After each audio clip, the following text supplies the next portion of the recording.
Thanks very much for staying with us. Time now for Eye on Africa with me, Georgia Calvin-Smith.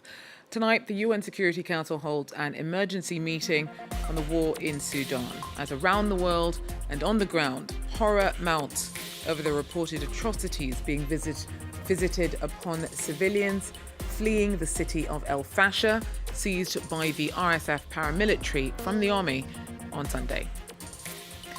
Also, Tanzania extends a lockdown with security forces on Dar es Salaam's streets a day after elections turn violent. And Senegal's picking up speed ahead of next year's Youth Olympic Games. They're to be held in the country, and amongst the prodigies promising to wow at the tournament are twin skate stars Mamadou and Aminata Sam. But first, Sudanese fleeing the RSF paramilitary's takeover of the city of El-Fasher on Sunday continue to carry with them accounts of mass atrocities.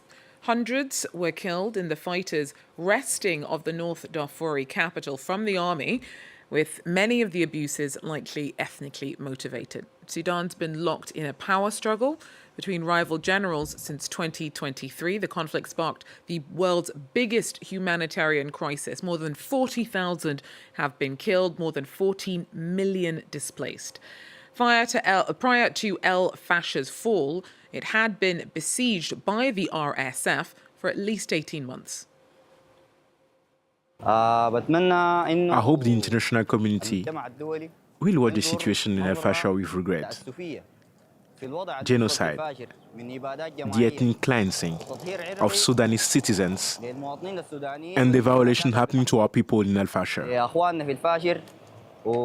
Mr. President, as you have heard, El-Fasher, already the scene of catastrophic levels of human suffering, has descended into an even darker hell, with credible reports of widespread executions after Rapid Support Forces fighters entered the city.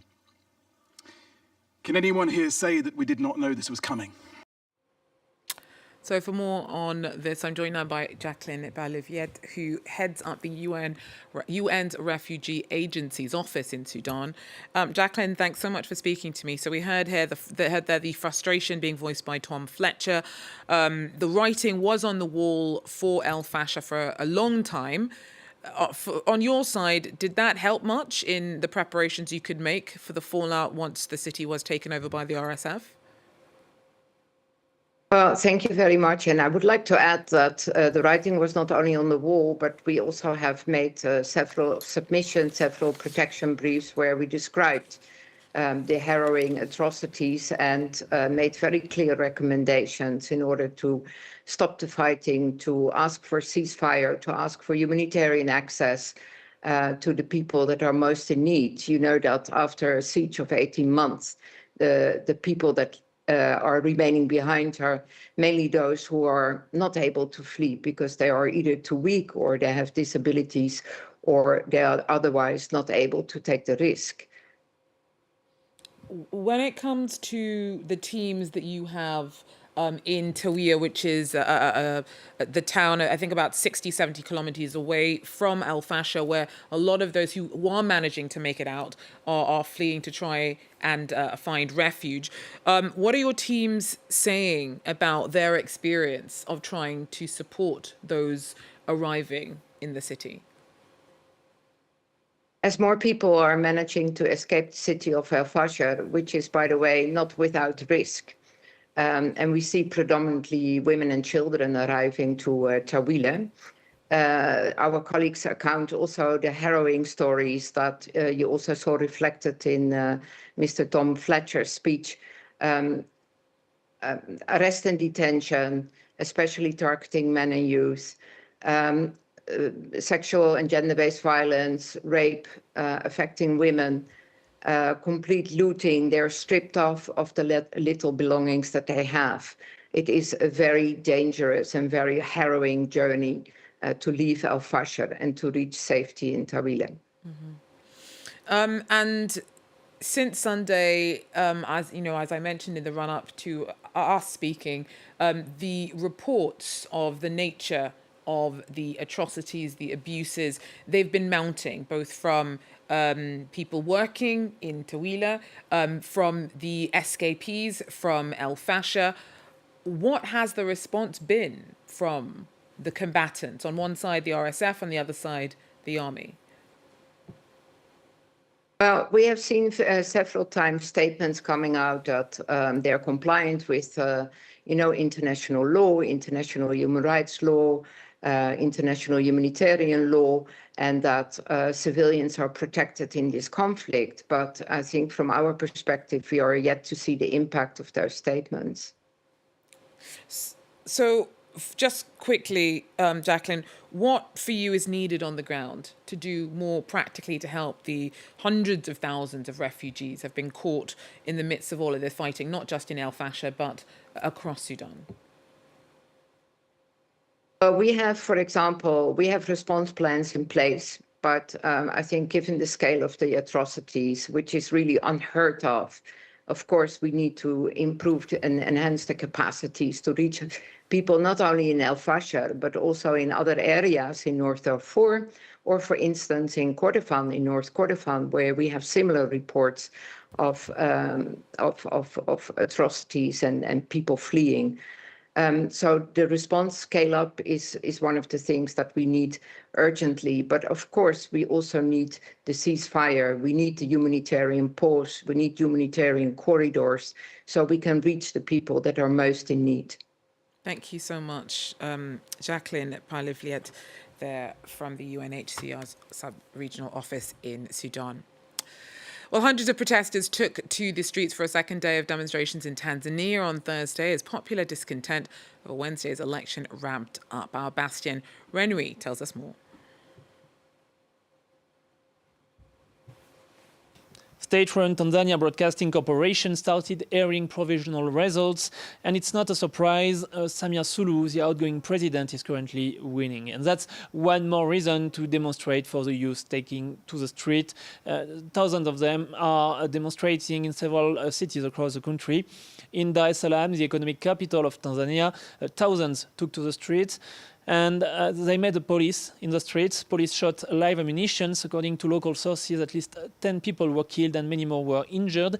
But it's impossible to independently verify these numbers since foreign journalists are not allowed in the country at the moment.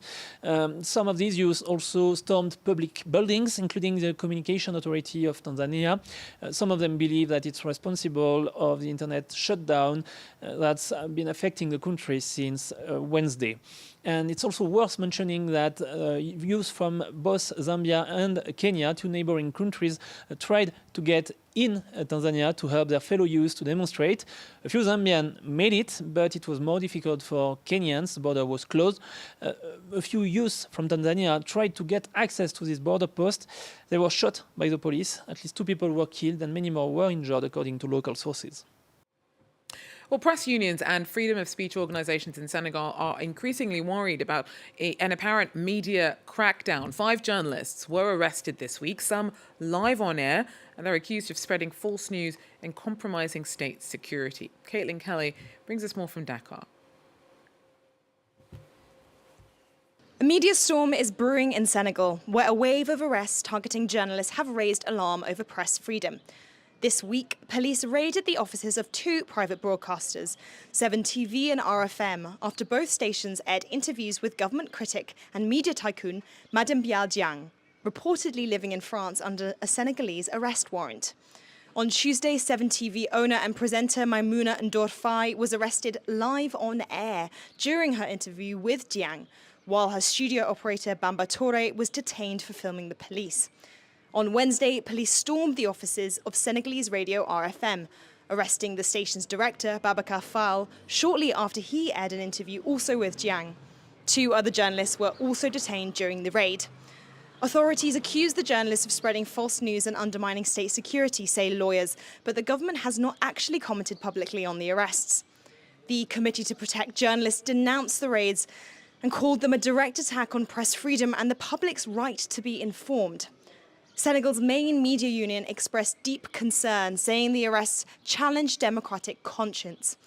Though all 5 have now been released, the detentions have sparked deep unease here in Senegal. In a country long viewed as a beacon of democracy in West Africa, 3 other journalists remain incarcerated, as journalists and opposition figures warn that the space for independent reporting is shrinking. And staying with Senegal, it's picking up speed in preparation for next year's Youth Olympic Games. Some of the young athletes are ramping up their practice, hoping to wow home crowds, amongst them twin skate stars Mamadou and Aminata Sam. Our team tell us more.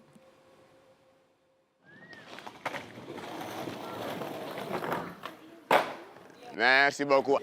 The kickflip, one of Mamadou's favourite tricks. At just 14, he spent most of his life on a board. But 3 years ago, he switched from surfing to skating and riding waves for ramps. My dream is to become a professional skater. I train with my friends almost every day. That's why I'm confident. At his side is his twin sister, Aminata. Together, they'll represent Senegal at the Youth Olympic Games. Skating together is better, and I want us to bring home medals for Senegal. The twins train around 4 times a week. Go faster, Aminata, push harder with your foot. Musa has coached the siblings since they first stepped onto a deck. Their strengths? Mamadou excels on stairs. He's great on rails. Aminata is super strong on ramps and slaloms. Their styles are different too, and style matters. The duo's skills earned them a scholarship to train in the United States. But it's at home in Dakar that they'll skate in their first international competition, the Youth Olympic Games.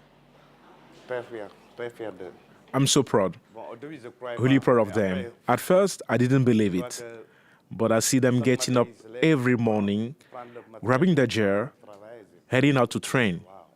I think, wow, we'll do everything to push them forward. They love this sport. They deserve encouragement. Mamadou and Aminata are among 2,700 under 18-year-old athletes from around the world due to compete at the Youth Olympic Games in Senegal in 2026. And finally, developing digital skills is critically important to keeping Africa's women chasing their full potential. Tech literacy levels up careers and communities. And excitingly, across the continent, more and more girls are getting stuck into STEM. So we'll leave you with some of the students from Tech for Girls Academy in Ghana who've just finished their first week of a new course and are loving it. Hello guys. Hi guys. Hi, I'm Thelma. So my name is Hajira Bafu. My name is Beda. My name is Farida. I'm here for Tech for Girls. Tech for Girls. Tech for Girls organized by the Haxa Foundation.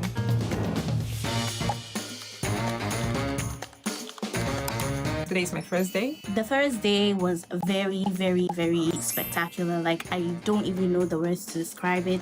It was fun, yeah. Like, my first class was fun, was exciting. And we explored AI. We looked at how AI is an emerging technology that has come to make our life easier. I learned a lot of things that I didn't know at first. My expectations at the end of the program is so high. Because I want to be a full stack developer, so I hope this helps me in gaining the skills that I'll need. I wish to become a front-end developer because we'll be doing that in the second phase. And I'll obtain so much knowledge and I'll become like an actual back-end developer. So yeah, that's what I can say. Yes, thank you. Haxa Foundation, thank you. They are the most adorable set of future developers. That is all we have time for Eye on Africa. Thanks very much for joining us, and do so again if you can. Till then, take care.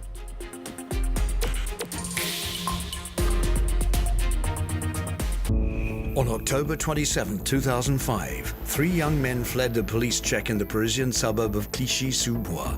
They took refuge in an electrical substation where Zayed Benna and Bouna Traoré were electrocuted to death. This tragedy led to 3 weeks of unrest across France, shining a spotlight on the social unease in some of France's poorest suburbs.